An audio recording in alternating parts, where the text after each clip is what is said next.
الحمدللہ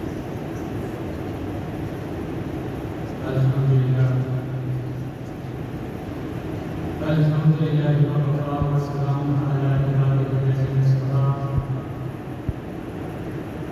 خصوصاً علی سیدنا و نبینا محمد المصطفیٰ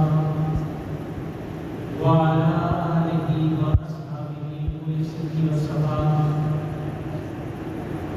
اما بعد فاعوذ باللہ من الشیطان الرجیم بسم اللہ الرحمن الرحیم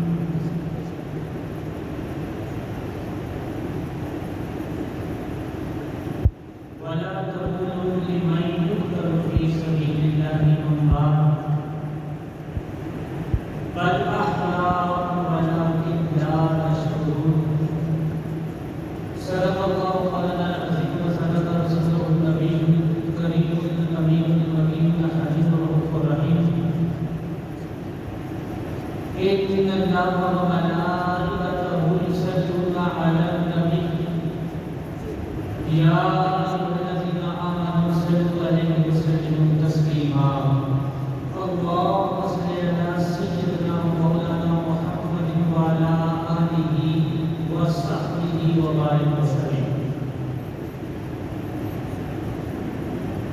بعد الصلاة والسلام اللہ جل جلالہ کا لاکھ فضل اور کرم ہے کہ اس ذات والا صفات میں آقا علیہ السلام کے نعرہ مقدسہ کے صدق میں ہمیں آج اپنے اس عظیم گھر کی حاضری کی توفیق عطا فرمائے۔ اللہ جل جلالہ نے آج ہمیں یہ نیا اسلامی دن دیکھنا نصیب کیا، یعنی کہ محرم الحرام، یہ نیا اسلامی سال شروع ہوا۔ جب بھی یہ نیا سال آتا ہے تو دو بہت عظیم شہادتیں وہ جو ہے ہماری نظروں کے سامنے ہوتی ہیں، ان کی ہمیں یاد دلاتا ہے۔ یکم محرم الحرام کو مراد رسول امیر المؤمنین حضرت عمر فاروق رضی اللہ تعالیٰ عنہ کی یوم شہادت، اور پھر 10 محرم کو نواسہ رسول حضرت امام حسین اور آپ کے رفقا کی دربار کربلا میں شہادت۔ یہ دو عظیم شہادتیں ہیں کہ جن کی یاد لے کر ہر اسلامی سال جو ہے وہ جلوگر ہوتا ہے۔ شہادتیں اسلام کے دامن میں جتنی ہیں وہ ساری بہت عظیم ہیں۔ شہادتیں اسلام کے دامن میں جتنی بھی ہیں وہ بہت عظیم ہیں، لیکن اللہ تبارک تعالیٰ ارشاد فرماتے ہیں کہ یہ جو شہید کو درجہ ہوتا ہے، یہ درجہ ہم کیوں عطا فرماتے ہیں، اور پھر فرمایا کہ سب سے بڑا یہ درجہ کہ تم یہ سمجھتے ہو کہ شہید مر گیا مٹ گیا تمہارے سامنے، اس کا جسم کٹ گیا پھٹ گیا، لیکن اللہ یہ کہتا ہے کہ ایسا نہیں ہے، وہ مر کر بھی زندہ رہتے ہیں، ہم ان کو ایک حیات جاویہ عطا فرماتے ہیں، وہ کبھی مرتے نہیں، لیکن ساتھ ہی ساتھ تو ہو نہ، اور دوسری جگہ ارشاد فرمایا گمان بھی نہ کرو کہ وہ مردہ ہے، بلکہ فرمایا تو کیا ہے بل احیاء، وہ زندہ ہیں، لیکن ولکن لا تشعرون، ہم نے تمہیں ان کی زندگی کا شعور ہی عطا نہیں فرمایا۔ 3 چیزیں ہیں، ایک انسان کی عقل ہے، ایک انسان کا شعور ہے، اور ایک انسان کا وجدان ہے۔ عقل جو ہے وہ حواس خمسہ کی محتاج ہے، یعنی دیکھ کر سن کر چکھ کر پرکھنا، چھو کر پرکھنا، تو عقل کے جو ذرائع علم ہیں وہ اتنے ہیں۔ اور شعور کیا ہے؟ شعور جو ہے وہ اللہ تبارک تعالیٰ کی طرف سے ایک عطا ہے، ایک نور ہے جو عقل کو راستہ دکھا کے اسے شعور کہا جاتا ہے۔ اور وجدان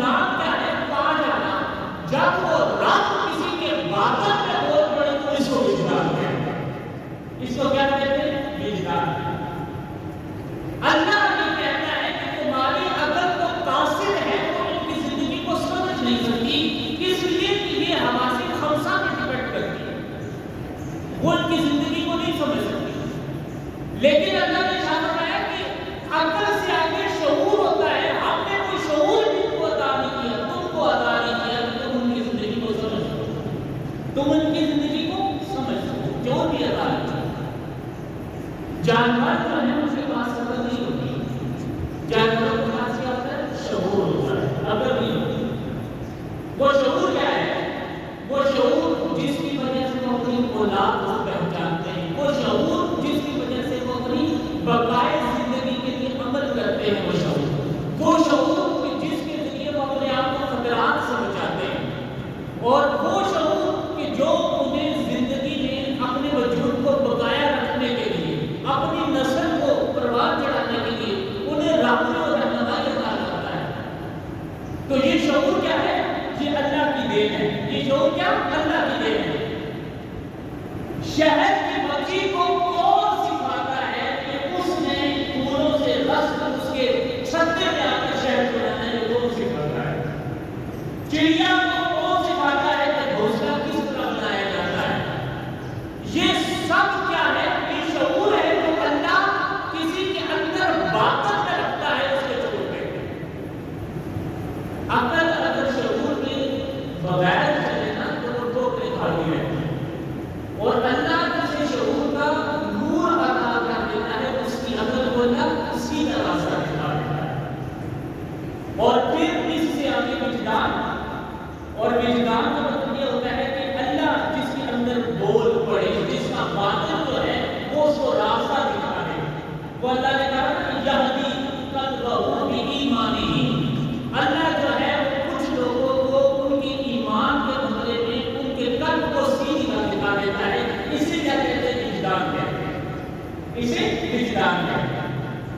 اب خدا یہ کہتا ہے کہ یہ تو شہید ہیں، یہ زندہ ہیں. یہ شہید کیا؟ یہ زندہ ہیں.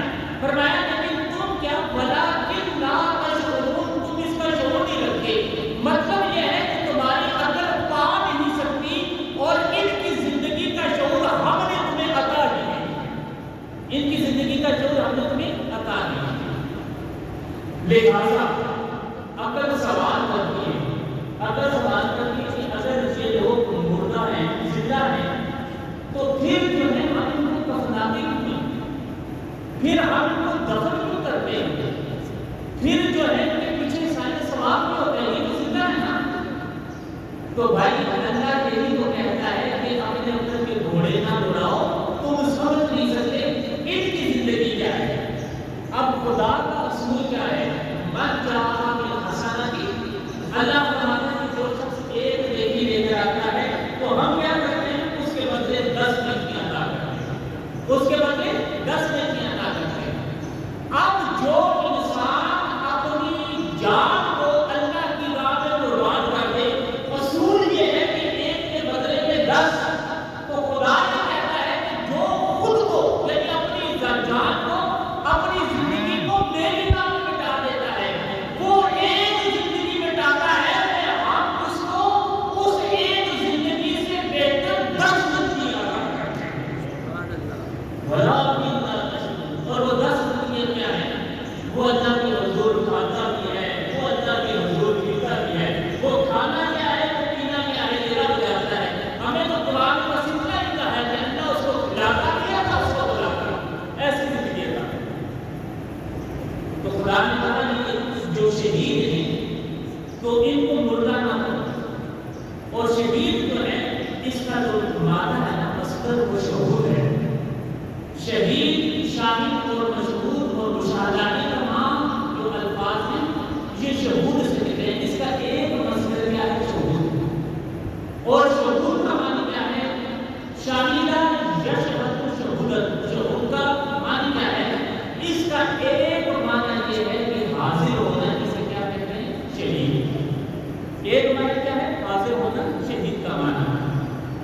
اور اللہ تبارک تعالیٰ ہمارے بات میں ارشاد فرماتے ہیں کہ ام کنتم شہداء اذا حضر یعقوب الموت. فرمایا کہ اے بنی اسرائیل، کیا تم اس وقت موجود تھے جب یعقوب کے پاس موت حاضر ہوگی اور وہ قریب 10 سال تھے. تو قرآن سے یہ پتہ چلا کہ شاہد کا ایک مطلب، شہید کا ایک مطلب کیا ہوتا ہے؟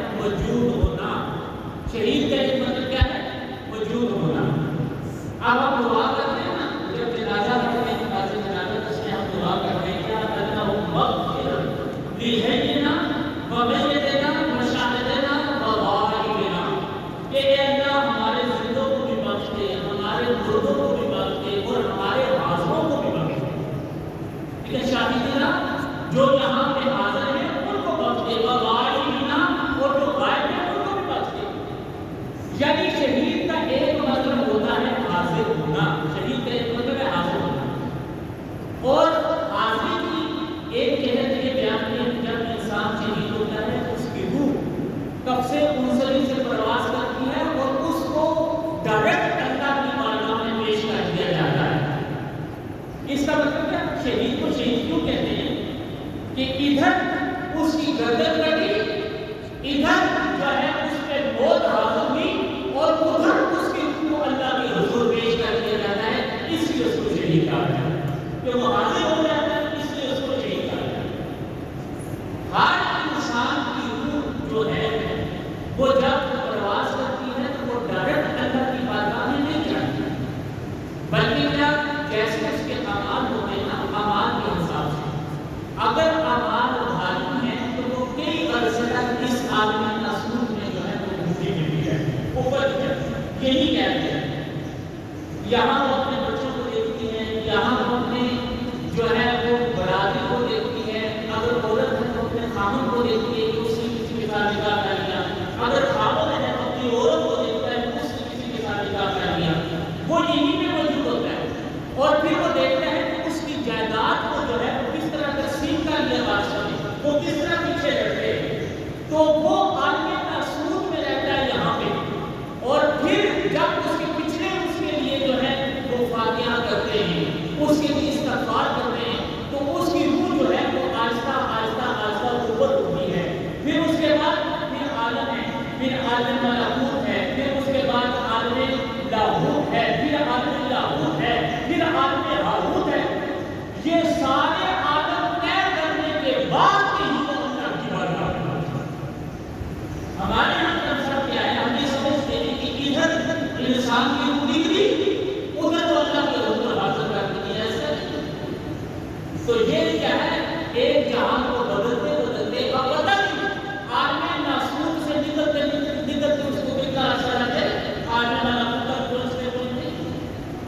تو خدا یہ فرماتا ہے کہ شہید کی جو عظمت کیا ہے کہ جو عام انسان کی روح ہے وہ نہ جانے کتنے برسوں کے بعد اللہ کے حضور پیش ہو.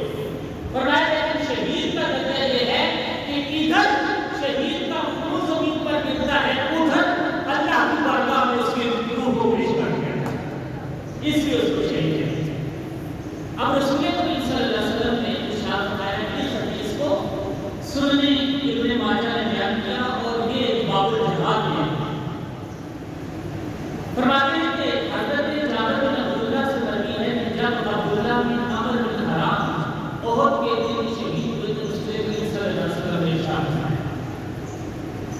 اب حضرت عبداللہ جو ہے یہ حضرت جابر کے والد محترم ہیں. جب یہ احد کے دن جب شہید ہو گئے تو آپ کی جو لاش تھی اس پر رسول کریم صلی اللہ علیہ وسلم نے دیکھا کہ اس پر کوئی رو رہا ہے، بہن رہا ہے. آقا علیہ السلام نے حضرت جابر سے پوچھا کہ یہ کون ہے جو رو رہا ہے؟ تو حضرت جابر کہتے ہیں کہ حضرت جابر نے کہا کہ شاید حضرت جابر کی پھوپھو تھی جو اپنے بھائی کی رات پہ رو رہی تھی. اور پھر حضرت جابر ارشاد فرماتے ہیں کہ مجھ سے بھی جو ہے نا وہ صبر نہیں ہو رہا تھا. میرے والد محترم کی لاش میں جو جابر کی اور بار بار آپ کے چہرے سے پردہ ہٹاتا اور آپ کو دیکھا. تو رسول کریم صلی اللہ علیہ وسلم نے جب مجھے روزانہ دیکھا تو آقا علیہ السلام نے مجھے بلایا اور بلا کر فرمایا کہ جا جانے ہو الا اخبرک ما قال له عز وجل لابیک. فرمایا کہ اے جابر ادھر آؤ، کیا میں تجھے نہ بتاؤں کہ تیرے جو والد محترم ہیں ان کے لیے اللہ تبارک و تعالیٰ نے کیا ارشاد فرمایا. فرمایا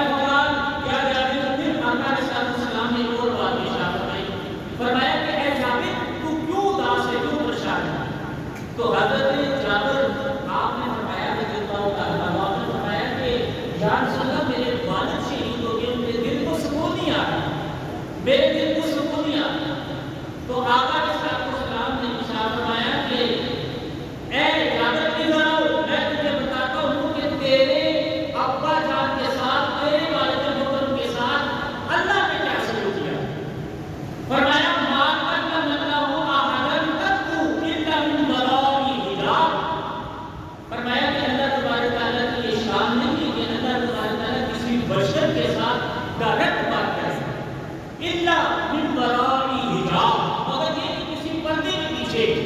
فرمایا اے جابر وَكَلَّمَ أَبَاكَ كِفَاحًا، فرمایا کہ جب تیرے والدین کی والد محترم کی روح اللہ کی بارگاہ میں حاضر ہوئی، اللہ نے سارے پردے ہٹا کر ان سے چکا دیا، سارے پردے ہٹا کر دل سے چکا دیا. اور کہا پھر خطاب کیا تھا؟ ایک تو سارے پردے ہٹا دیے اور پھر خطاب کیا تھی فَقَالَ يَا عَبْدِي، اور کہا کہ اے میرے بندے، اے میرے بندے. بات یہ ہے کہ سارے ہم کہتے ہیں کہ ہم اللہ کے بندے، تو ہمارے کہنے سے بات نہیں بنتی اگر وہ نہ کہے کہ یہ میرا بندہ ہے، اور جس کو اللہ کہتے کہ یہ میرا بندہ ہے تو پھر اسی شان کے بھی بناتے کہتے تو ساری کہتے کہ ہم اللہ کے بندے ہیں. کتنا خوش نصیب ہے وہ جسے اللہ خود کہتے کہ یہ میرا بندہ ہے. تو اللہ تبارک و تعالیٰ نے حضرت عبداللہ آپ کو فرمایا کہ یا عبدی، اے میرے بندے، تمنا علیہ اوتیکا، فرمایا کہ تو میرے لیے اپنی جان قربان کر کے میری بارگاہ میں آیا ہے، بتا تیری کوئی خواہش ہے تو میں رب ہوں، میں تیری ہر خواہش کو پورا کروں گا، میں تیری ہر خواہش کو پورا کروں گا.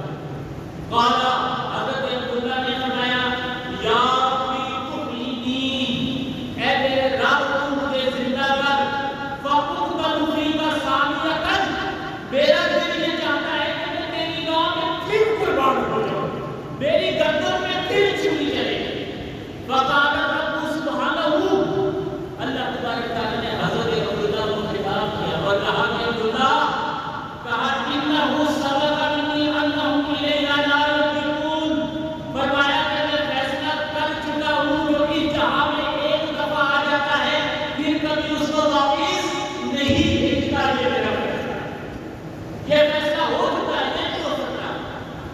تو حضرت عبداللہ نے کہا کہ قال یا ربی، اے میرے رب، فَأَبْلِغْ مِنْ وَرَائِي، فرمایا کہ پھر جو میرے پیچھے ہیں ان کو میرا پیغام ہی پہنچا دے، جو میرے پیچھے ہیں ان کو میرا پیغام ہی پہنچا دے. اے اللہ، میں واپس تو نہیں جا سکتا لیکن میرا پیغام ان تک پہنچا دے. تو اللہ تبارک تعالیٰ نے ارشاد فرمایا قال فَأَنزَلَ اللَّهُ تَعَالَىٰ، اللہ تبارک تعالیٰ نے کہا کہ اے عبداللہ، تیرا پیغام ہم قیامت تک زندہ رکھیں گے.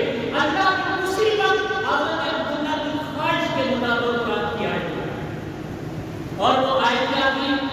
وَلَا تَحْسَبَنَّ الَّذِينَ قُتِلُوا فِي سَبِيلِ اللَّهِ أَمْوَاتًا بَلْ أَحْيَاءٌ عِندَ رَبِّهِمْ يُرْزَقُونَ، فرمایا کہ کہنا منہ سے کہنا تو اور بات ہے، جو اللہ کی راہ میں شہید ہو جائے انہیں کبھی مردہ گمان بھی نہ کرو، وہ اللہ کے حضور زندہ ہے اور اللہ ان کو خود اپنے ہاتھ سے کھلا کر کھلاتا بھی ہے، کھلاتا بھی ہے، ان کی شان ہے. تو فرمایا کہ اے جابر، دیکھ تیرے اللہ نے جو تیرے ابا ہے ان کا اللہ نے کس طرح رتبہ بڑھایا اور ان کے ساتھ کیا سلوک بڑھایا. تو یہ جہل ہوگی کہ جب کوئی شہید ہوتا ہے تو اس کو شہید سے جیسے کہتے ہیں تو اللہ کی روح ڈائریکٹ حاضر ہے، اس کی روح اللہ کی حاضر ہے. جب اس کی روح اللہ کے حضور حاضر ہوتی ہے تو پھر کیونکہ ڈائریکٹ اللہ کی بارگاہ میں پیش ہوتا ہے تو پھر اللہ تجلی فرماتا ہے. وہ جو تجلی ہے وہ اس کی روح کو اس قدر جلا عطا فرماتی ہے، اس قدر کو نور والا بنا دیتی ہے کہ اس کی نور کی شعاعیں جو ہے